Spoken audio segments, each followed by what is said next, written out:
খলিফা হজরত আলী রাদিয়াল্লাহু তাআলার দরবারে এক ব্যক্তি এসে প্রশ্ন করলেন, কোন অপরাধের কারণে গাধাকে আল্লাহ তাআলা বোকা প্রাণীদের অন্তর্ভুক্ত করলেন?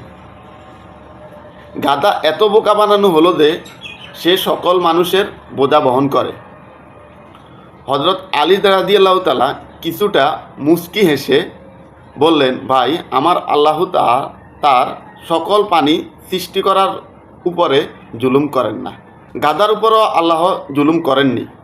হজরত নূহ নবী আলাইহিস সালামের প্রলোভনের আগে গাধা অনেক বেশি চালাক প্রাণী ছিলেন, কিন্তু প্রলোভনের সময় সবাই যখন নৌকায় উঠে যায় এবং প্রয়োজনীয় খাদ্য সঠিকভাবে রেখেছিলেন, নূহ নবী আলাইহিস সালাম সেখানে সবাইকে নির্দিষ্ট পরিমাণে খাবার পরিবেশন করতেন।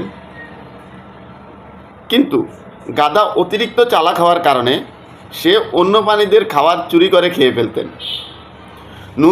নূহ নবী আলাইহিস সালাম এই সম্পর্কে যখন বারবার গাধাকে জিজ্ঞাসা করতেন, গাধা চালাক হওয়ার কারণে প্রত্যেকবারই এটাকে এড়িয়ে যেতেন, অস্বীকার করতেন।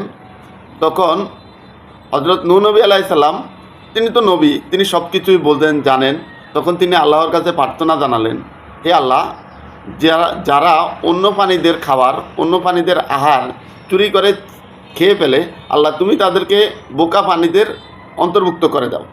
তখন থেকে গাধা বোকা প্রাণীদের অন্তর্ভুক্ত হয়ে গেছে।